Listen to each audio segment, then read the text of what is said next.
welcome again sa ating panibagong vlogs. May natanggap kami, pinadala sa amin sa village. Tingnan nyo guys. Ayan o, binigyan kami nila ni auntie. Pinadala nila doon sa Sumo.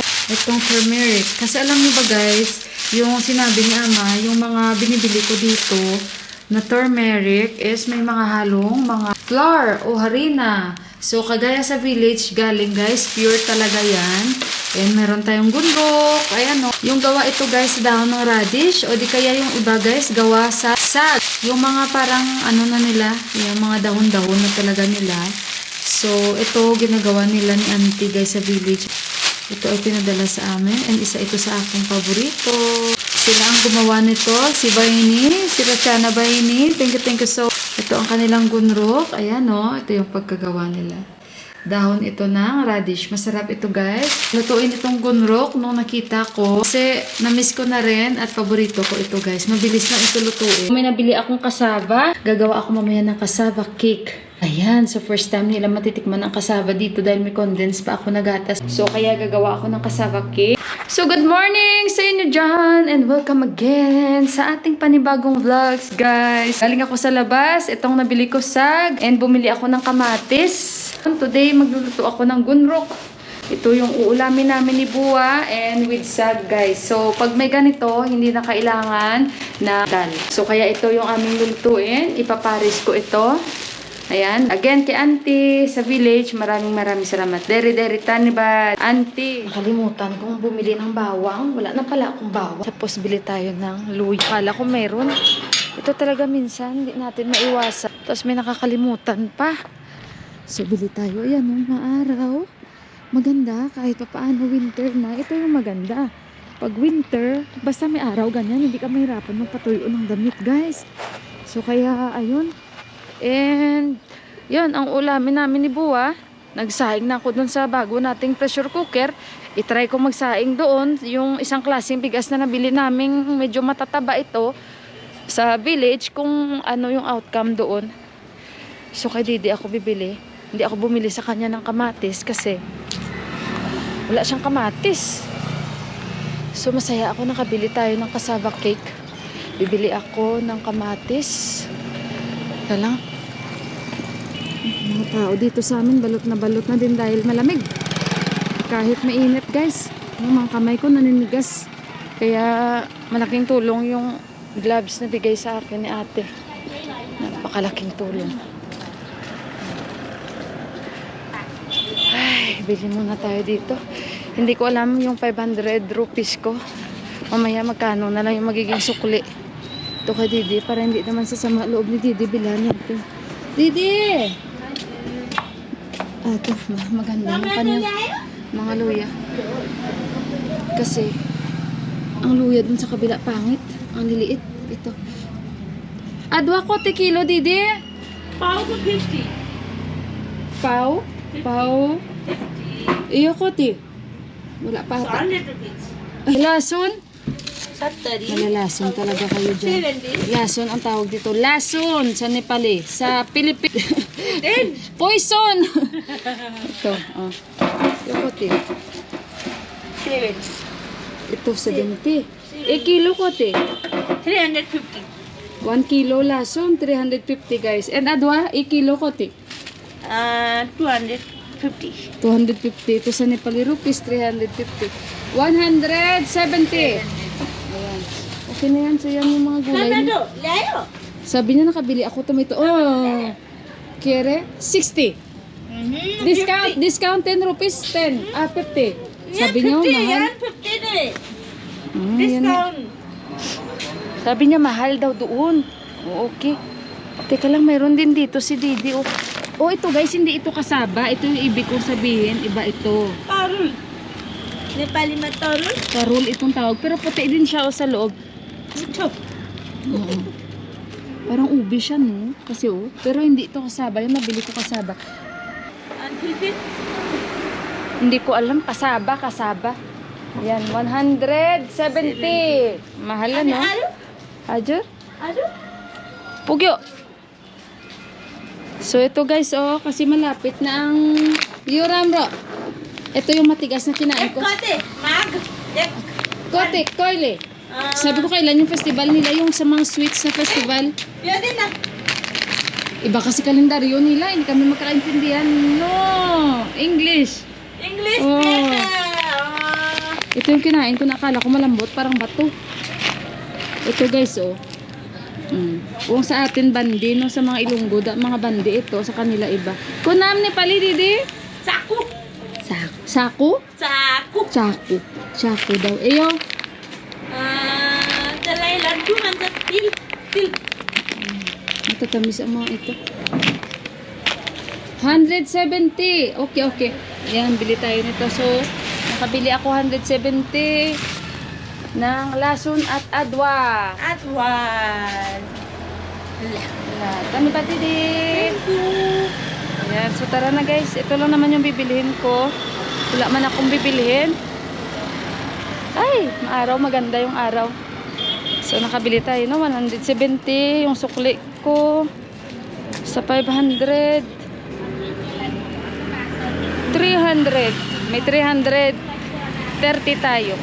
So yung ano guys, yung sabaw namin ni Buwa, dapat pagkaluto nun, tawagin ko agad si Buwa, kain na agad. Kaya inuna ko yung pagluto ng kanin para at least kahit pa paano okay na yung rice namin kasi mabilis lang yung sag. So ayun, tsaka ay magluto na talaga ako. Ayan, ayan yung aking mga ginger. Alam niyo ba yan si Buwa, kinakain niya yung ginger, kaya minsan siya yung nagpuputol-putol. So ayan, inayos ko yung aking lagayan, kamatis, bawang at luya. Yung mga sibuyas pa ako sa baba, patatas. So ayan guys, so yun, nagsaing na ako. Medyo ibang rice kasi ito, so itry ko muna dyan magsaing sa ating bagong pressure cooker. Teka lang, may nag-PM ata sa akin. Si Indira pala, kasi nag-uusap kami. Sabi niya, Ate Mila, magkano ba yung singil sa'yo? Ano? Doon, magkano daw singil sa akin ng retainer? Sabi ko, 6,500. Good for 1 year daw yun. Yung retainer ko guys, na gagamitin, puti ang kulay, transparent. Tapos, sabi niya, bakit ang mahal? Kasi sa akin, 5,500, sabi niya. And then, sabi ko, bakit ang mahal sa akin? Sabi niya, yun na nga eh. Sabi niya, hindi ka ba naghingi ng discount? Sabi ko, hindi. Sabi niya, kasi baka bago yung babae. Sabi ko, baka nakalimutan niya na bayini kita kasi kilala nila si Indira. Dati magkakasama kami Indira. Sabi ko kay Indira, usapin mo pag nandun ako and sabihin mo na bawjo mo ako kasi baka hindi lang nila na-notice. Kasi mahal din guys, ano. Pero okay na yun kahit paano, at least may result kami. And yung problema ko, suggest ng ortho ko, yung wisdom tooth ko, kahit pa naman nung nasa UE kami, sinuggest na ito ng ortho, na dentista before, na ipatanggal mo yung wisdom tooth mo. Noon, hindi pa yan masyadong nalabas. Sabi niya kasi, pag hindi mo yan tinatanggal, problem yan in the future sa ngipin mo. Yan lang yung problema. Ngayon, ito na nga ang naging problema sa ngipin ko, guys. Kaso lang takot ako mabunutan. Ito na yung kanin natin. Maluto na yung kanin natin. Pusog ko yung kunti ito. Alam nyo pala guys, yung ano, yung palaman na binigay ni Ate Japan sa akin. Basta ang sarap niya guys. Nakaka-addict siya kainin. Pero, kahit konti lang ilagay mo, basta masarap siya. Kami lang naman ni Buwa guys, dalawa. Ayan.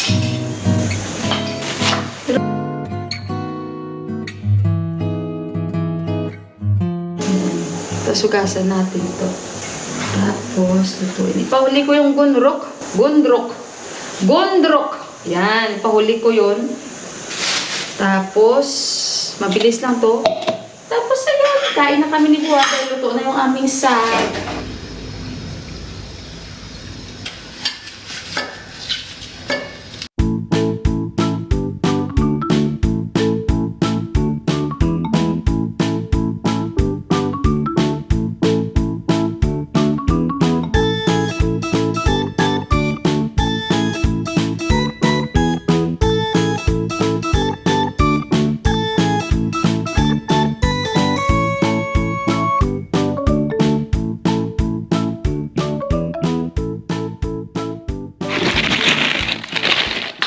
So, dali natin to sa baba.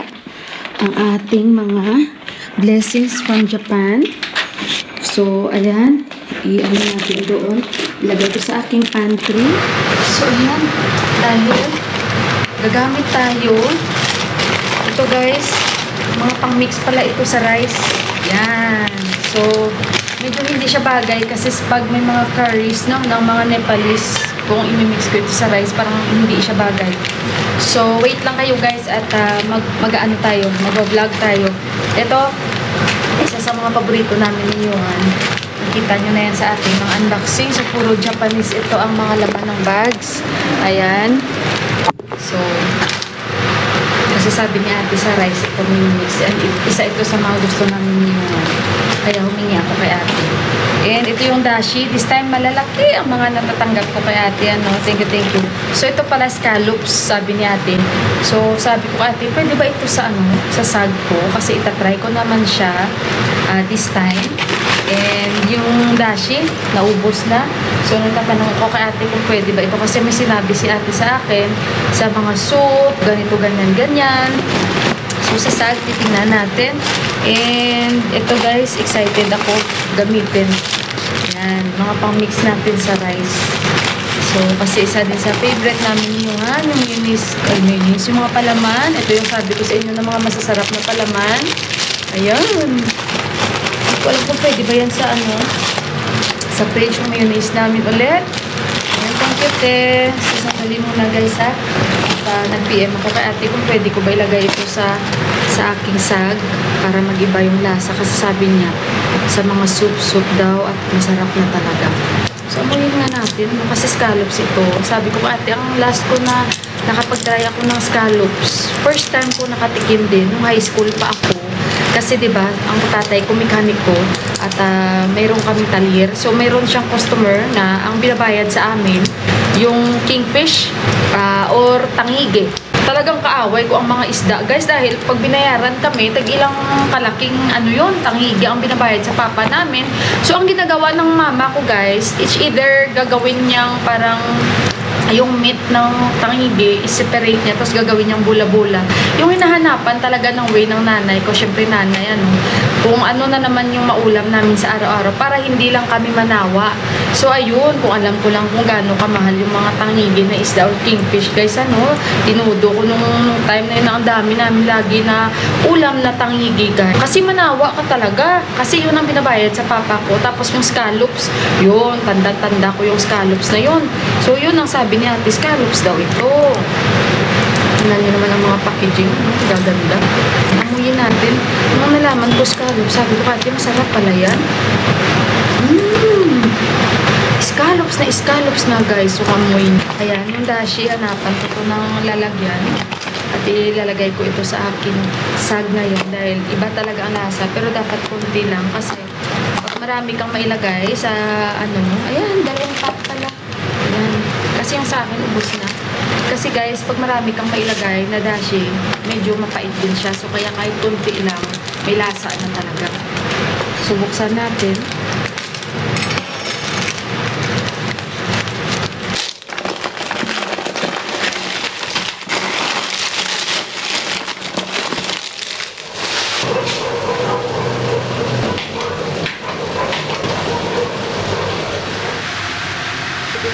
Sag, konti ng dashi.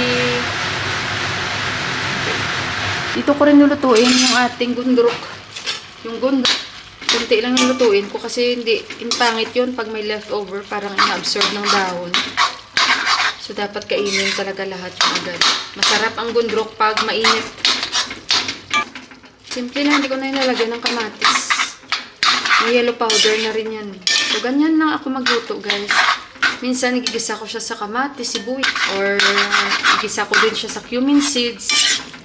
Pero pag alam ko yung next na ulam namin is marami, may kamatis, may sibuyas, may mga ginger garlic paste, yung sag, hindi ko na siya lalagyan ng mga ganun. Para hindi rin manawa ba.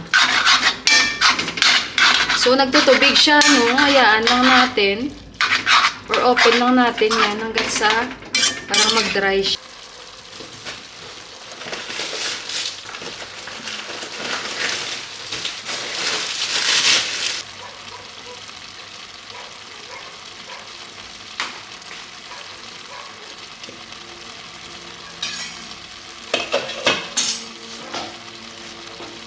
So, luto na guys yung aking sag. Hindi ko napapatayin ito dahil dito ko lulutuin yung aking gunrok. Lipat ko lang dito. Actually, napakadali lutuin ang gunrok nila. And gisa-gisa lang naman ito. Mabilis lang talaga lutuin ito guys. Sobrang bilis. Very simple. Pero masarap. Siguro sa una hindi nyo rin magugustuhan gaya ko. So, ayan, luto na yung aking sag. One down. So, ayan na guys. Oh, yung gunrok. Konti lang yung lulutuin natin. Ayan, parang may buhok. Parang may buhok. Separate natin. Yan. And ito yung soybean na imimix natin. Konti lang din. Hindi natin kailangan ng marami. Ayan, dahil magbuhag-hag ito mamaya. And hugasan natin yan. Yan. Okay na yan. So, ayan yung ating ingredients. So, lagay ako ng mantika dahil dito ko lutuin yung soybean ko. Guys, so nagtanong ako kay ate. So, lalagyan ko yung gunrok ko ng Ajinomoto brand. Ito pero parang pampalasa din siya. Ito yung scallops na sabi ko sa inyo. Lutuin natin yung soybean. Parang iro-roast lang natin. Guys, tapos pag nagba-brown siya, konti, golden brown, tanggalin, and ilagay yung sibuyas. Kasi para hindi siya matigas pag kinain. So, yan yung purpose. Okay na yan guys, tanggalin natin. Sibuyas.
Okay na yan. Lagay ko na yung gunrok mismo. Konting pakulo.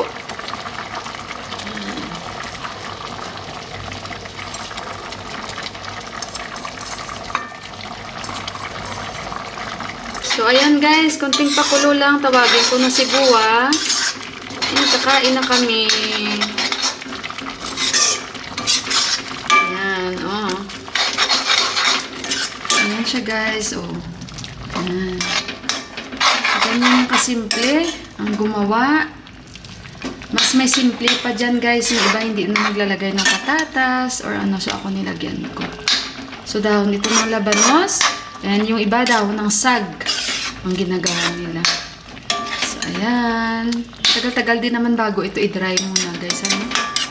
At saka bago lutuin. Kasi pangit yung mga nag-green pa guys eh. Talagang ganyan dapat dry na dry siya. Ayan guys. That's it po. So ayan guys, yung ating gunrok. Dapat isi-serve siya agad kasi ina-absorb niya. Mawala na yung mga sabaw niya. O, diba? So ayan. Ibigyan natin si Buwa. Gunrok daddy! Gunrok! Gunrok? Oo. Kain si Buwa. Gunrok! Ito na lang para medyo mataas.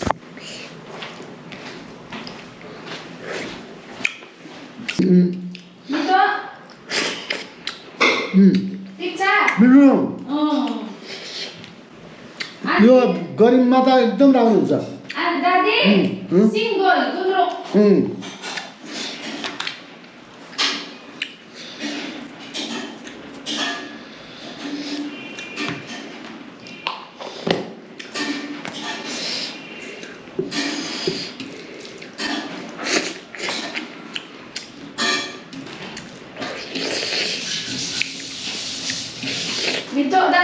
Mito.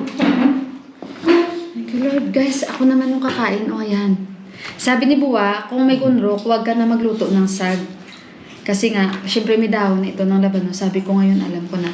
Yung rice namin, ayan, niluto ko sa pressure cooker kasi medyo malaki ito. Thank you, Lord.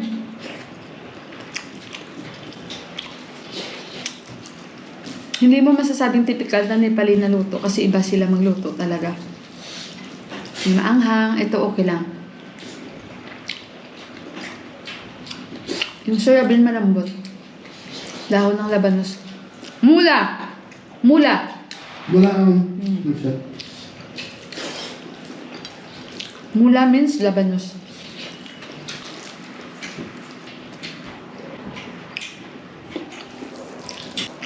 Grabe yung iba, guys. Maglagay sila mantika. Kita yung soyabin, malambot. Tapon. Dapat kasi, yung gondrok na soup, i-serve mo agad yan. Masarap ito pag mainit, pero pag hindi na mainit, hindi masarap.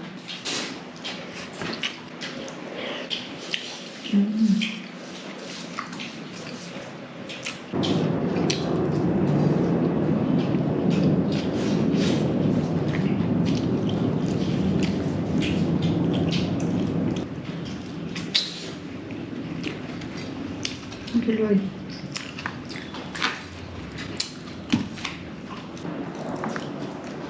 About